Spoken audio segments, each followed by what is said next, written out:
So this is how you can use credit balance on Temu. Let's open up the app and then tap on the U button, which is our profile, at the bottom middle of the screen. So here, as you can see, there's already a button that says credit balance. Let's tap on that. As you can see, I don't really have any credit balance yet because I haven't ordered anything. In order to get credit balance, you're going to want to add something to your cart and then order it. And then it's going to give you some sort of maybe discount and add something to your credit balance. So just keep ordering and it will stack up and you will have enough credit balance to order another thing for free. As you can see here at the bottom, it says apply credit towards purchase.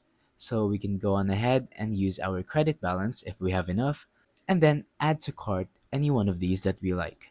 If we add them to the cart, it's going to immediately use our credit balance and we won't have to pay for anything if we have the amount that we need. So that's pretty much it. Thank you for watching. Don't forget to leave a like, subscribe, and let us know in the comments down below if the tutorial worked or if you have any questions. Thank you and goodbye.